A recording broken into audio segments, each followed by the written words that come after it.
our very first attempt at doing a watch party, we featured and talked about Beastmaster a little bit.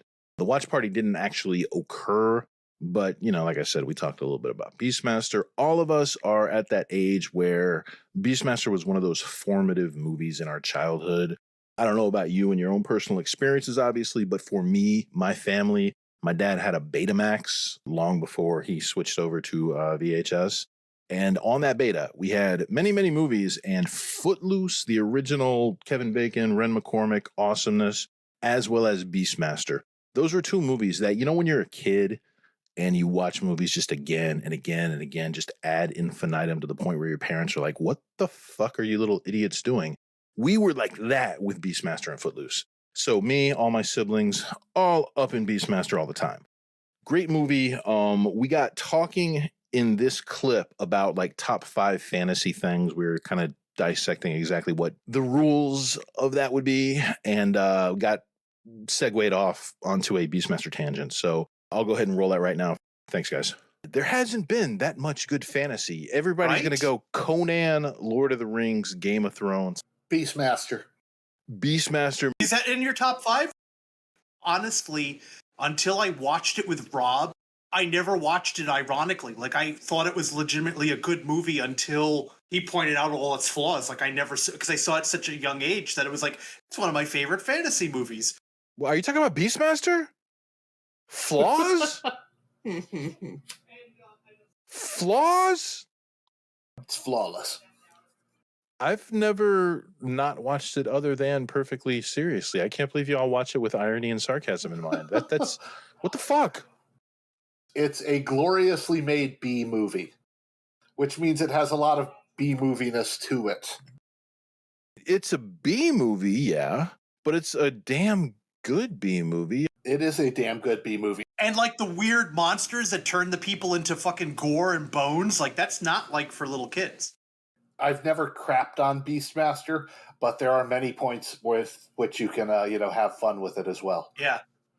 Let's compare it to another fantasy movie of its same genre, same age.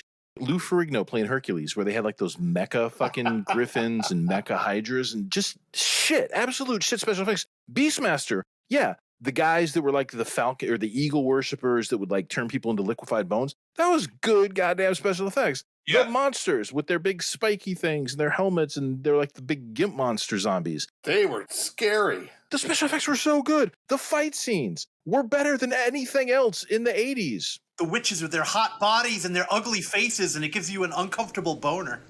Well, one of the witches is actually Janet Jones Gretzky. Nice. Really? Gretzky's wife, yeah. She That's was Janet awesome. Jones. Remember how Janet Jones was in like Police Academy 4? She was kind of like a pretty model that tried to do like a little bit of acting here and there. She was one of the witches. So Wayne Gretzky's wife to be at that point, was one of the witches in Beastmaster. Yeah, Beastmaster was infinitely better than almost everything else fantasy-wise that came out at that time. So you can look back now through the lens of having seen Lord of the Rings and it being awesome and say, oh, Beastmaster was kind of douchey. Beastmaster was fucking awesome. Yeah, it was a pretty badass movie. Yeah, plus it was a staple of our childhood. The amount of hot babes to skimpy clothes ratio was spot on. That's to be expected in the 80s. I don't know about you guys, but in our house, we'd always get very uncomfortable if there was any kind of like nudity or something, if our mom was in the room, like while we're watching TV.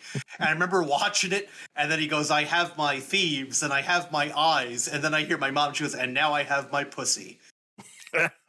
And Tanya Roberts bathing. And I'm just like, Ma! My biggest problem with Beastmaster, I can accept the magic of the world. I can accept that he sees through the eyes of things. I can accept the copious amounts of body oil that just appear out of nowhere.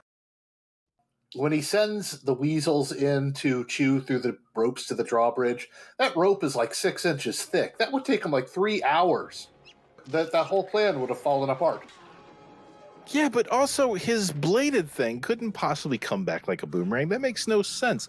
Like, there's so much of the movie that doesn't make sense. What were those old men going to do against the Jun Horde? They didn't even swing their swords. They just got run over. It makes no sense. They were the last line of defense. You know, all the boys were out in the fields. They weren't a line of defense. They were speed bumps. And second of all, what are they supposed to just sit there and die? No, you pick up a sword and go down swinging. No, my point is they didn't go down swinging. They stood there and got ran over. My point is they didn't swing their swords. They tried. No, if they tried, it would have been visibly apparent on the screen. If a Jun Horde shows up on my street, I'm fat and old too. I'm going to go out and stand in front of him and draw the line in the dirt like a badass and then get killed instantly. And the Jun Horde was like 40 dudes. It's not like it was like 500 or anything. How tough were they really? It was actually a small part of a larger horde. It was a hordelet.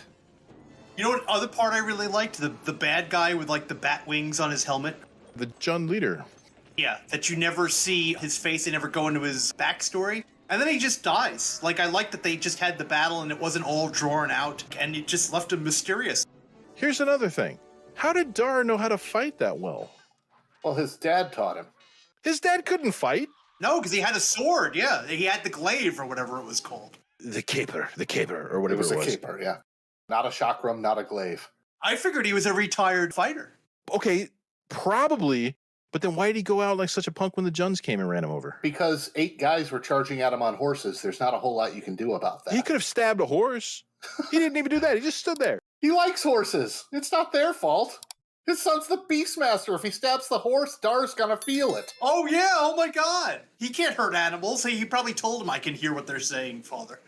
And what offended my sense of justice and fairness when I was a really young kid is the guy from McDowell's in Coming to America. The father from Good Times. Pull for your freedom! Pull! Pull! Pull for your freedom! Pull! He's standing on I the know. bridge. He's like 250 pounds. He's a large man, and he stands on the bridge that all these like peasants are trying to pull, and he stands on the bridge, and he goes, pull for your freedom. In fact, he's the biggest, strongest guy I there. know. Get the fuck off the bridge, asshole. The other part I thought was messed up in that movie as a kid was like how the father, the blind father, like, hated Dar. He is a freak. The freak who speaks to animals. I need no cowards by my side! When it was revealed who it was, he's like, I have no son. I'm like, oh my God, like what a terrible dick. Yeah.